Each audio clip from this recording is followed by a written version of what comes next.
DeSanto Propane is 4 generations strong as a trustworthy, family-owned business with unmatched customer service. Go online at DeSantoPropane.com for more info or call toll-free at 1-800-752-4574 today. Since 1937, the difference has been DeSanto Propane.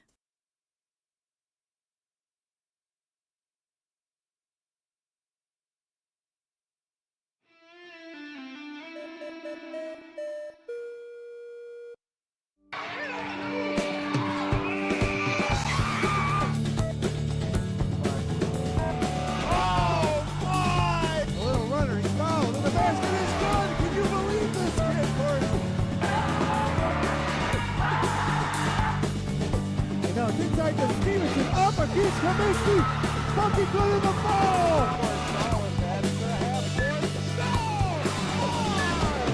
Chantel, all the way to the basket, foul, lays it in for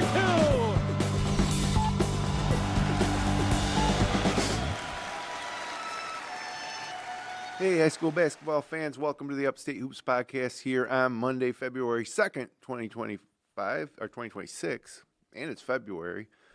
Which means sectional start this month in just a matter of a couple weeks here. I'm Jim Sinacropi along with Paul Russo and Kyle Evans here inside the FingerLakes1.com studios at 12 North Park Street in Seneca Falls, New York. And we're going to recap a big week for the Wayne Eagles on the boys' side. We're going to look at the week ahead. We're going to reveal our new power rankings, and we're going to take a close look at the sectional standings in Class B for both boys and girls.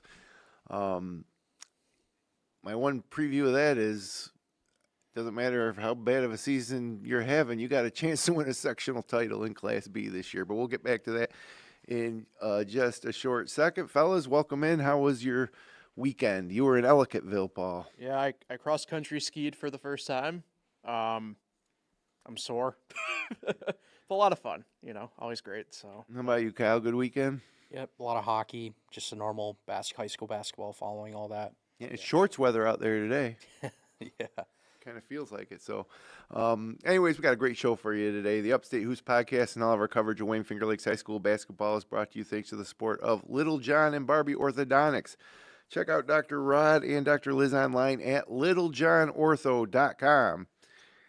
Cicino's Pizzeria and Restaurant. Order online at cicinos.com. And DeSanto Propane since 1937. The difference has been DeSanto. DeSanto Propane. So, let's get into it. We got a lot to talk about today, so we'll start. Let's do it in this order. Let's do the week results, the power rankings, a look at Class B, and then next week's schedule. Let's go. Week that was in boys basketball. I mentioned it was a big week for the Wayne Eagles, picking up a big win at Geneva, also defeating Newark. Was it Richard Miles? Yep. Had 6 8 3-pointers? Yep, 8. Against in the first game against Newark. Yep.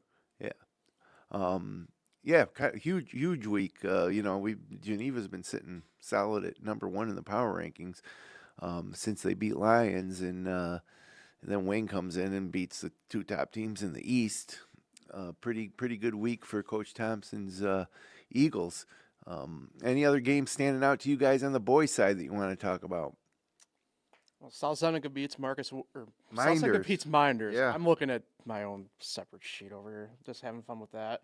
So they get the Seneca County belt for the moment. East Rochester losing Monroe, just one of those things where kind of look at, because Lions beats Monroe, and it's kind of like one of those things where I looked at it last week. I'm like, go be a pretty good indicator, maybe a little bit of some things that stand it. Look, it was a tight game, but I don't know. Maybe I was hoping the Bombers could do a little upset, I guess, in terms of classification there, and it didn't quite happen. But overtime win for Palmac over Waterloo as well. So yeah, rough go of it for the Waterloo boys at the moment. Been waiting for them to kind of kick into gear and rattle off some wins in a row. And then, as you mentioned, they're neighbored to the East Minders, losing to South Seneca. Nothing against South Seneca. They're having a pretty solid season, but traditionally you don't see that be as competitive as it was, let alone Minders dropping the game. So how about you, Kyle, on the boys' side? You guys actually covered every single one I wrote down. The Palmac Waterloo one, I watched the end of it. It was odd. Both teams didn't score for the final 90 seconds of the game, which went to overtime after that. And then Waterloo they could have tied the game in the free throw, and they missed, so Pelmac held on, got the rebound. So Yeah. wild game there. Yep. Yeah, Pelmac boys have been hot and cold, I guess, let's say, so far this season. And, a huge win for them, actually, trying to gain a little momentum here going forward. Let's take a look at the week in girls basketball. And I'll let you guys take the lead here. What games, Kyle, stood out to you? That Newark-Penn rematch. Newark won the first one, I think, by 25. This time they beat Penn by 27. They're just on different levels there. Newark is really good. And Penn is still good, but Newark's just above them. Waterloo-Pelmac was another big one for me. Waterloo did win by 8, but again, Pelmac, I still think, despite their record, they're right there and still a good team and tough to beat. Yeah, on the road at Waterloo. Tough matchup for sure, but Pelmac really and Waterloo has been a great rivalry over the past 4, 5, 6 years here. Also, speaking of rivalry, South Seneca and Romulus squared off, with South Seneca getting a road win of 9 points. Hey, how about you, Paul, on the girls' side? Up in Wayne County, East Rochester beats Williamson-Marion. So After losing to Lions. yes, Lions beats Clyde Savannah. And then one of those again, yes. And then I just made note of it, but Marcus Whitman went down to Addison on Saturday and only lost by 3. And we talked about Whitman last week a little bit, but they're really hanging tough and still being competitive, all things considered. And that's an Addison team that's down the southern tier that could be making a little bit of waves come sectional time. So I know it's a loss, but I thought it was pretty good to see. Yeah, Gananda girls with a win at Sodus, and they played another game this week too, didn't they? Red Creek by 9. Yeah, which was a pretty close game. Red Creek, no pushover for sure. So, yeah. So let's take a look at the power rankings. Start with the boys. Lions are back to number 1. It had been Geneva. Wayne leapfrogs Geneva. Geneva and Wayne now have split on the season, but of course, Wayne's win coming at Geneva this week. Honeoye holding steady at 4, and then the Gananda boys way up to 5 ahead of East Rochester. Newark drops to 7. Naples with only 1 loss at 8. They got to have Honeoye coming up soon in the next 2 weeks. That'll be one to watch. And then the Pelmac boys and the Bloomfield boys. So I think we're going to see the Bloomfield boys and girls in the top 10 this week. So, yeah, it's really getting confusing at the top. Lions did beat Geneva, and Geneva did beat Wayne. Or no, Geneva beat Lions. Geneva also beat Wayne, but Wayne beat Geneva. And that's how it shakes out. Lions back on top. I do got to say, we really hurt our Lions when they lost to Geneva in the minds of our pollsters here for the power rankings. But it was a close game, and we gave Geneva a ton of credit for that, and we kind of penalized Lions. But Lions is playing some great basketball right now, and I can't disagree with having them at the top spot. How about talk about those top 3 spots? How you guys kind of shake it out. Yeah. For me, I think I said last week, Lions. I put them number 1 for quality of wins. Yep. Despite losing to Geneva, they've had I think a tougher schedule than all these teams. If you really look at it, they did have a light week, beating 2 Wayne County teams by 70 and 31. But yeah, I had to keep them number 1 like I did last week. Geneva, when you beat them head to head more recently, like they did with Wayne, I can't put Geneva above Wayne here. And yeah, that's basically how I did my top 3.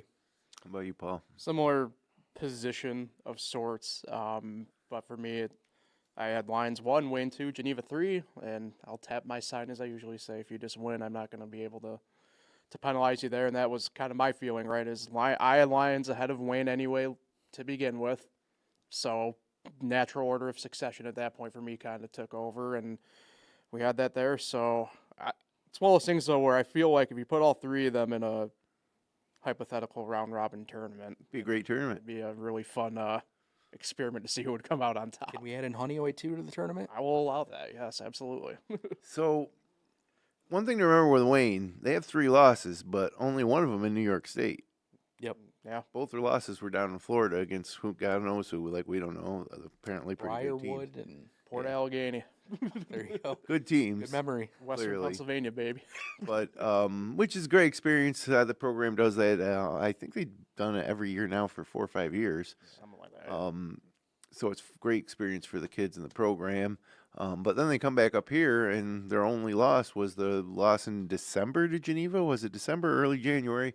They lost to Geneva, and that's their own. And they just avenged that this week. So, let's say Wayne had a more traditional schedule where they didn't go to Florida, and they might be a 1-loss team right now. So, yeah. But Lions 1, Wayne 2, Geneva 3 in the boys' power rankings. Let's check out the girls. Newark holding on to number 1, but it's tight. Waterloo, it's kind of a slow start, I guess, for them, but they are really coming into stride here as we get to the important month of the season in February. Bloomfield girls at 3, Lions girls at 4, Penn Yan and Williamson Marion tied for 5th. Why are they tied for 5th? When I think you mean No, they're tied for 5th. I made an error on the graphic there. okay. Yeah. And then Clyde coming in, Yeah. who've been pretty consistently solid all season. Marcus Whitman, key injury there, hurting them, but continuing to play good basketball and get in shape for sectionals. Well, they're in one of the Class Bs. We'll take a look at them in a second. Palmac girls losing to Waterloo and Gananda. So Gananda girls and boys both in the top 10. Palmac girls and boys both in the top 10. Lions both in the top 10. And Newark and Bloomfield. So it's nice to see, both when both programs are having a good year in the power rankings. So thoughts on the girls' top 10. It gets a little tough to rank these teams around the middle. Once you get down to around 4, 5, 6, it starts to become a little dicey, I think. Yeah, outside of that top 4, which outside of the switch at last week because of the head-to-head between Waterloo and Bloomfield, they've been the top 4 lockstep-wise now for I think the better part of a month and a half. So, yeah, you're right though, Jim. It's one of those things where you kind of get to like that 5th spot and below. They aren't facing each other, so like maybe cannibalism isn't the right term here, but Right. it's one of those things where past couple weeks a lot of these teams have more or less gone 1-1 each week, so it's like, okay, how are we weighting what and where? And so it's becoming a little bit, I don't want to say challenging in a way, but like, I don't know, like I already kind of said it a little bit, like I'm still high a little bit on Whitman because they're still playing tough and everything like that. Whereas, I don't know, how do you weigh like Palmac because they're still below 500, but they're been on such a hot streak? Like what do you kind of do with them in a way? So it's that bottom half of the girls' top 10 has been a real challenge, and for me anyway, the past few weeks. Yeah, definitely agree. I had to drop Penn Yan a slot below Williamson Marion because Penn Yan had an 0-2 week and got blown out in each game. Newark and what was it, Wellsville? Or no, Canisteo Greenwood, they lost by 22. So other than that, I think you hit the points pretty good. I did have Palmac below Gananda just because I went by the week. Yeah, Gananda went 2-0 and Palmac went 0-1. But I think if the teams played the way Palmac's playing against the East teams, Palmac would probably beat Gananda head-to-head. That's always a question, when doing these rankings, when you got a Wayne County team or a West team who's having a good week, but they've played people either in league, and you ask yourself, well, geez, would that team really beat a team like Palmac out of the East after we saw what Palmac did against Waterloo, making it a game? So, those are the things that we take into account, I guess, when figuring this thing out. But at the end of the day, what really matters is sectionals, which is now 16 days away, or 16 days till the end of the regular season. 2.5 weeks, yeah. Yeah, 16 days till the end of the regular season, and then probably about 18, 19 days till sectional play starts. Yep. And so, as we did last week with the Class C boys, we're going to take a look at Class B today, both boys and girls. And, man, Class B might be the place to be if you're looking for a sectional title this year, although maybe not B2, where it seems like every single private school who's having a good year is at the top of that one. But let's go ahead and let's go through it. All right, got B1 boys up here first. Mention Waterloo boys not having a great season, but there they are, even at 6-8, third place. And there's no juggernaut team. Leroy and Hornell, obviously, the best teams in Class B1 right now, but they both have 5 losses. Not a juggernaut that's going to steamroll their way to the title. It could be a Leroy Hornell final, but a team like Waterloo can certainly contend.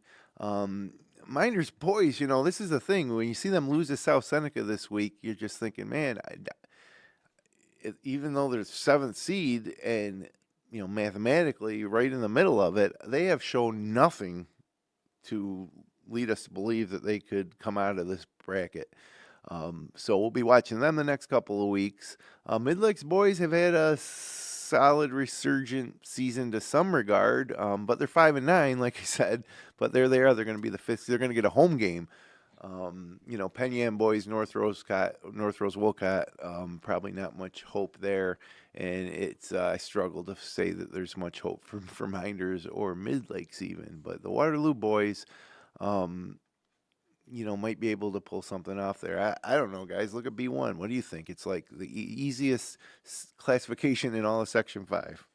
Yeah, I agree with you in principle for sure, Jim, but I don't know. I think it's just going to come down to either Leroy or Hornell at this point. I know there's talent on that Waterloo team. Yeah, but it's just a matter of the consistency element of it for me, right? And I don't know, it's tough because I'm going to contradict myself here when we talk about a couple of these other ones coming up, so I'll get it out of the way with now.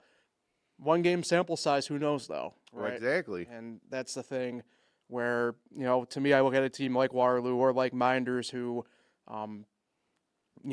3-point shooting is a bit of a main staple, and all you need to do is get hot at the right time. I mean, the semifinal game, right? And we didn't necessarily talk about, but wasn't Minders down double digits to South Seneca right at halftime? Down 12. Yeah. So, and they were able to dig themselves. In back Ovid, and it was there. down. They weren't home there, but still. Yeah, but they were able to dig themselves back in and get into it. So, it's one of those things where anything is possible. But for the B1 boys, kind of view it as more or less Leroy or Hornell to lose at this point.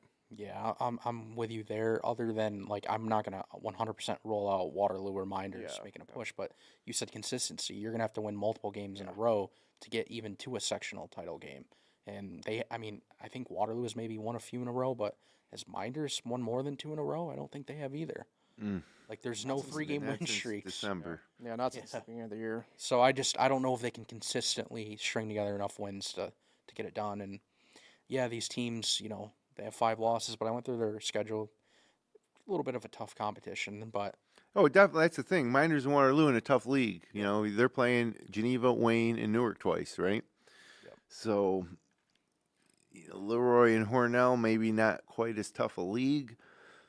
So you never know. But what I would like to see in the last 16 days of the regular season is Minders or Waterloo starting to get some positive momentum. Don't lose to South Seneca. And nothing against South Seneca, but they've been a Class D team at times in history. Or C3. And I guess it's like I said, I don't want to harp on that South Seneca thing because it was a nice win for South Seneca. They love to beat Minders whenever they get a chance, and they don't get too many chances. But it makes it tough to say, oh yeah, this Minders team can win a sectional title when they couldn't win on the road at South Seneca. But again, next 16 days, get some momentum into this series and into the end of the season and into sectionals and try to catch lightning in a bottle. I mean, at the very least, you may be able to find yourself in that sectional final game. And for a lot of programs too, that's part of it. Get to the big house, for the big final, and then anything can happen on that big court. Anyways, that's B1 for you. Yeah. How about B2? I feel bad for these guys. I feel bad for East Rochester. I feel bad for Williamson, because you look up there, you see Bishop Kearney, who has at times been Class A. You see C.G. Finney, who's been all over the place too, sometimes Class C. But obviously, having great seasons, and then Canisteo Greenwood, a really solid team, and you can see that's the top tier. And then you get to the second tier, which would include East Rochester and Williamson, and Avon, who's never a pushover. This Red Creek probably give a little better chance than Sodus, who's kind of been a walking mat for the Wayne County League.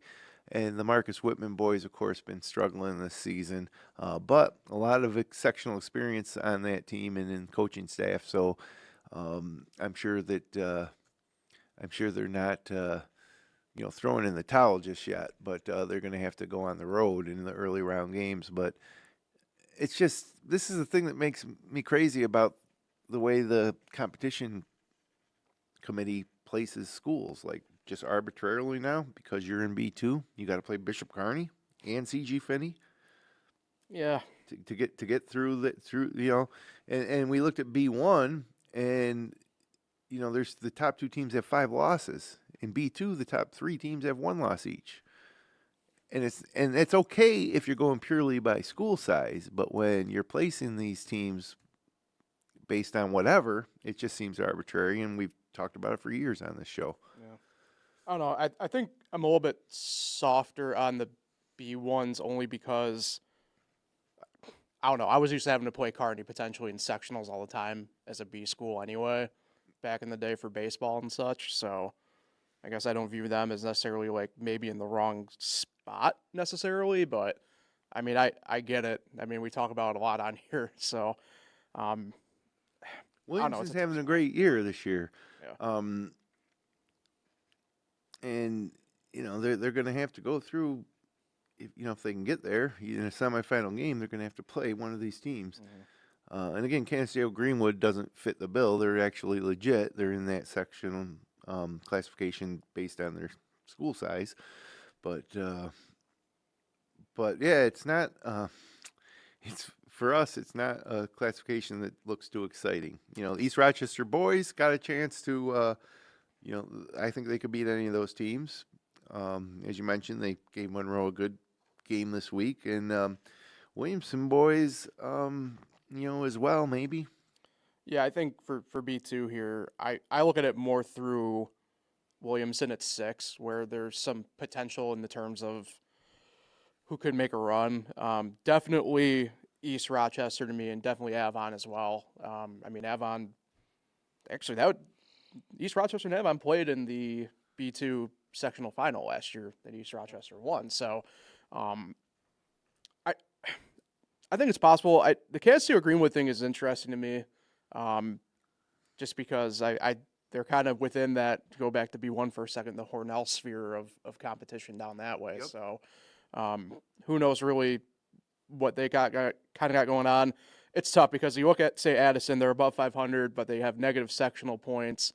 To me, that's a big red flag of sort, because that means the bigger the competition you've struggled with. So I don't know. I'm a little bit more open to the possibility, though, here of seeing East Rochester, Williamson kind of make a run compared to, say, on the B1 side of things for that area of the standings. Yeah, I definitely think East Rochester has a chance.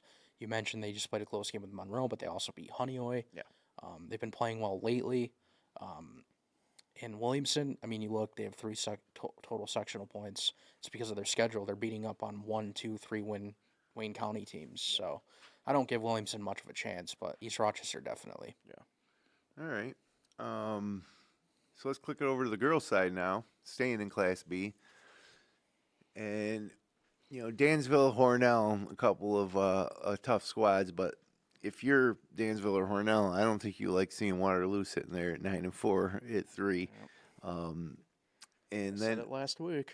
Williamson Marion also having a good season, coming in at 4. And then Penn Yan, after seeing what happened against Newark, but at 10-5, they're probably the best defensive team in the Wayne Finger Lakes this year.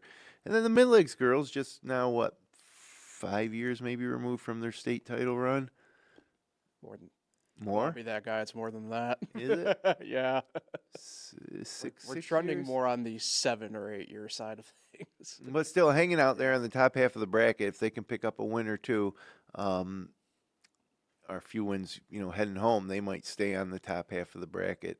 Actually, with 11 teams, they're not in the top half; they're right on the bubble. Yeah, which is nice because you can assure yourself of a home game. Livonia, Wellsville, solid teams. Northwest Wolcott at 1-12. Not going to be too concerned with them, but obviously the obvious question is, what do the Wayne Fingerly's teams in this class have a chance? And we're all going to say Waterloo first and foremost, right? Yeah, Penn Yan beat Waterloo though. that's true. And they face each other this Friday. Yeah, and I think if I can make a prediction, I think you're going to see Waterloo in a little revenge game have an easy victory against Penn Yan. And if they do, I think we can assume that they're right kind of back where they want to be heading into sectionals. But, Penn Yan, after the week they had, needs to bounce back and, win that game and prove that they're legitimate B1 contenders. Yeah, like you said, I think the defense is a key element for Penn Yan there.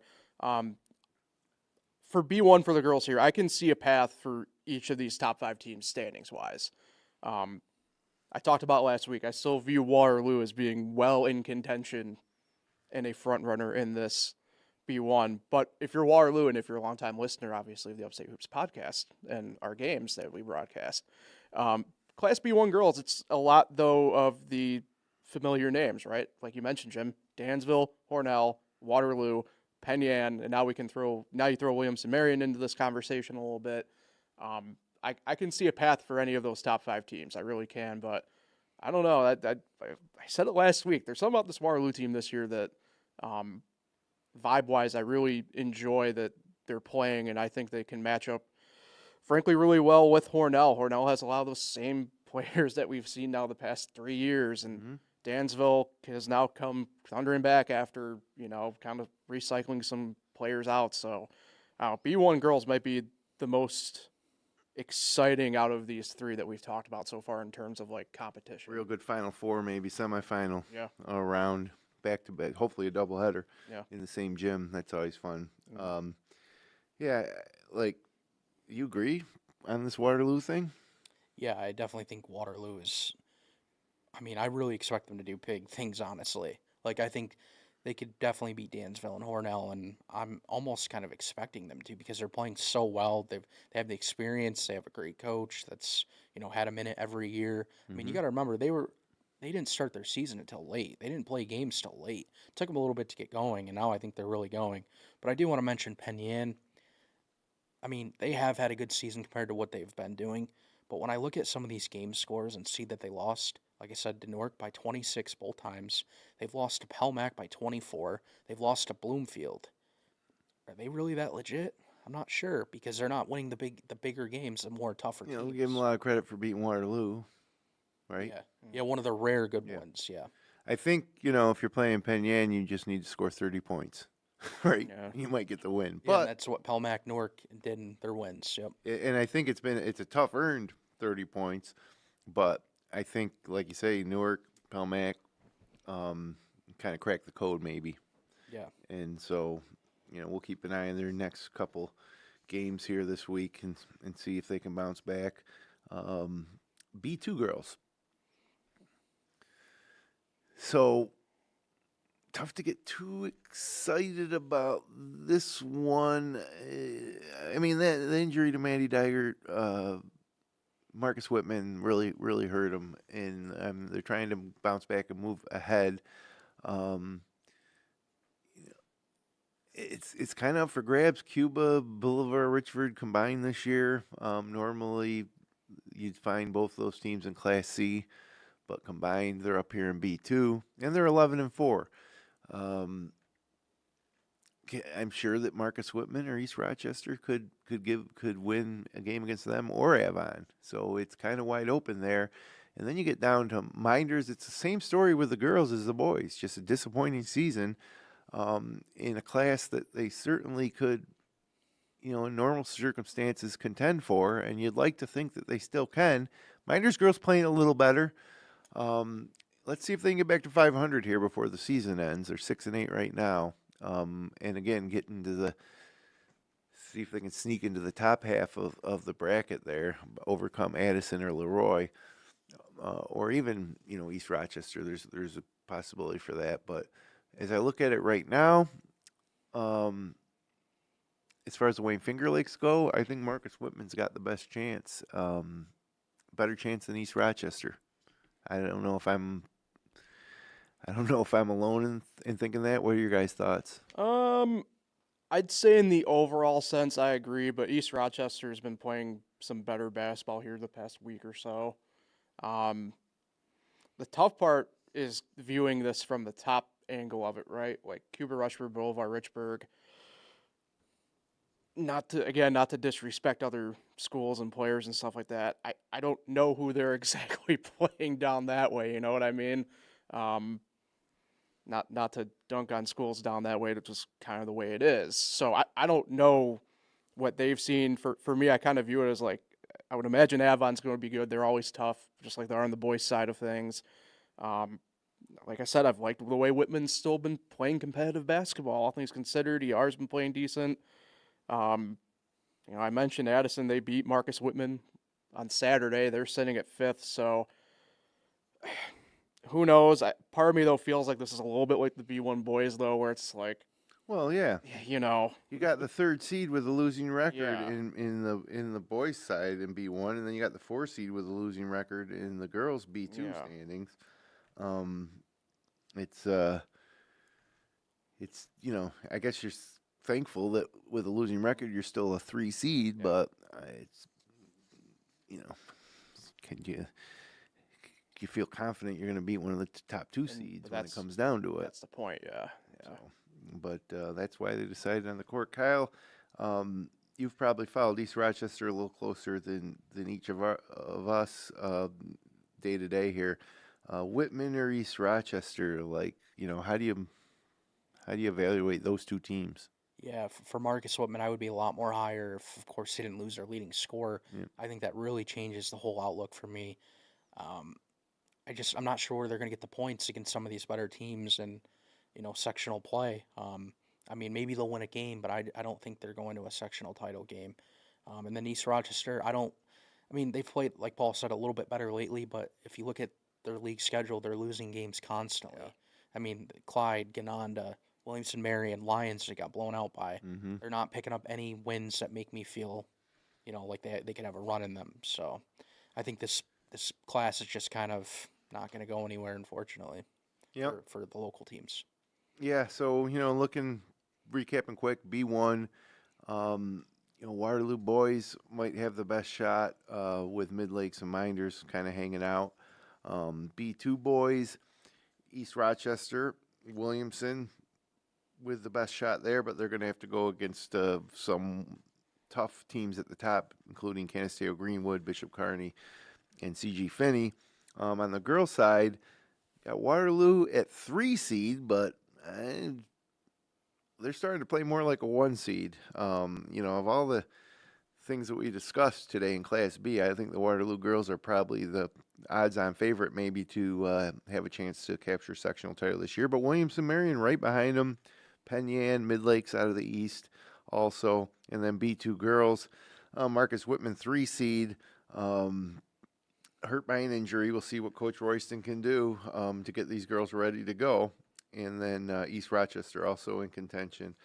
Minders girls, don't want to count them out yet. They're playing a little bit better. They're 6-8 at the 7 seed. So, anyways, just like I say, 16 more days. We got brackets. Mm-hmm. So, let's take a look at the next 6 days of basketball games here in the Wayne Finger Lakes.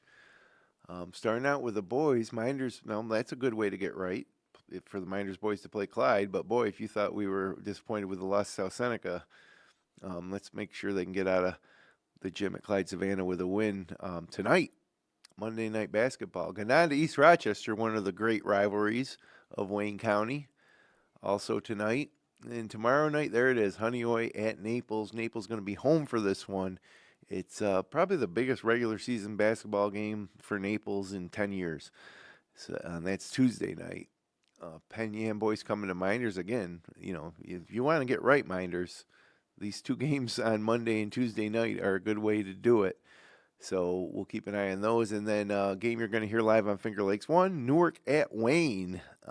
See if Wayne can continue their hot play of the past week. And Newark needs a signature win. They need something to, give us confidence that, they are a top team.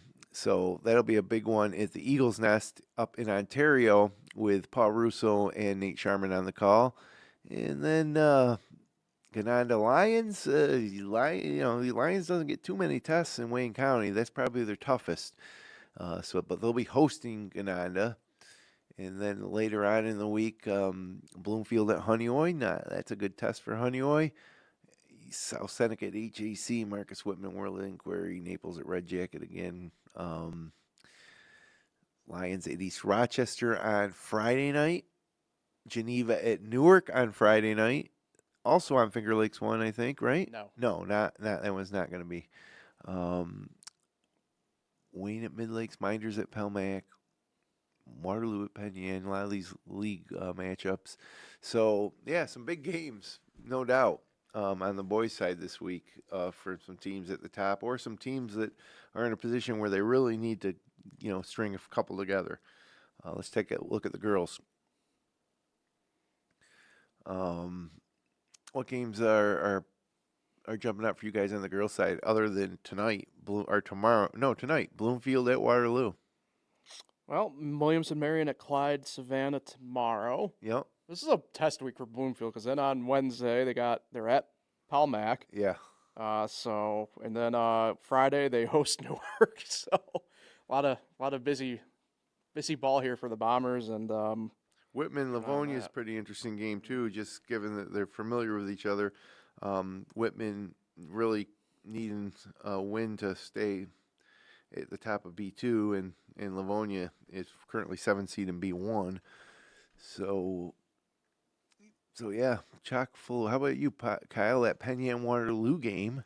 Yep. On Friday night, for reasons we discussed, and Newark at Bloomfield as well. Yeah, actually, Penn Yan Waterloo is the other game. Just waiting to hear back officially, but that's. That's right. Target, yeah. Hoping to be in Waterloo for the Penn Yan at Waterloo game, Finger Lakes 1 on Friday night. So, yeah, there you have it. So let me think about this. Today is the 2nd. Mm-hmm. We'll be back next week on the 9th, Yep. and then the week after that, there'll be like a handful of games left on Monday, Tuesday, Wednesday, right? Yeah, crazy. So, hey, spring's closer. That's what that means. Yeah. Well, I don't know. We've all done the games. We've gone up to the Blue Cross Arena. I've gone up there in snowstorms. I've also gone up there, when it was 65 degrees. Yeah, I think I wore shorts a couple years ago, if I remember right. So, It's always warm inside. yeah, I sweat anyway, so that's here nor there with the heat on that one. But yeah, I'm just happy that we aren't sub-zero today. Pretty thrilled about that, and I'm sure everybody else is. So. Snow's not melting, Inching but closer. yeah, it's at least it's not 5 degrees. Yeah.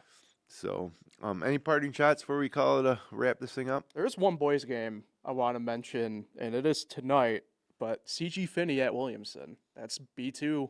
Oh wow, right yeah. there. So. How do we miss that one? So CG Finney, the 3 seed right now at 12-2. Williamson at 8-6. Just one of those things where who knows what happens, right? And it's going to be a good gauge for both to see maybe how things shake out in 2.5 weeks. Yeah, I'm sure the folks at East Rochester will be keeping an eye on that one too.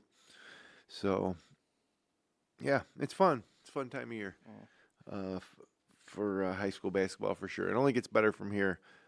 We can't wait to see the brackets and start, plotting out our plans for the postseason here. But yeah, as usual, Kyle will have the results every night, usually as early as 9:30, 10 o'clock. Yep. And follow along with us on FingerLakes1.com. So thanks for joining us, everybody, on another edition of the Upstate Hoops Podcast. Oh, before we go, Super Bowl predictions. Quickly. I mean, I'm going Seattle, so. In a blowout? I'll go Seattle. Seattle 31, the Patriots 27. Oh wow, that would be a barn burner. I'll do 24-20 Seattle. Everybody likes Seattle. You know what? I like Seattle too. I think it's gonna be low scoring. I think they're gonna win easy. Let's say 24-13. Seahawks. I'm not too excited for the Super Bowl, honestly. I don't know why. Just Yeah, ask me Sunday morning how I feel about, I don't know, the bets and everything like that. But We're excited for the Olympics. yeah, that's right. The Olympics kick off Friday night opening ceremonies. Yes. I think. Yeah. In Italy. Yep. Yeah. On. Good times. Okay. Thanks for joining us. We'll be back. Us three will be back Thursday night for the FL1 Sports podcast, where sometimes we talk a little bit high school basketball. We might mention some of these games, but we'll definitely be talking Super Bowl. And until then, thanks for joining us. Connect with us on Facebook. Subscribe to us on YouTube. Our audio-only podcast is available most everywhere you enjoy your audio content. You can also find our show, live stream games, and local news, weather, and sports 24/7 at fingerlakes1.com. Thanks for joining us. We'll be back next week on Monday. Until then, have a great week.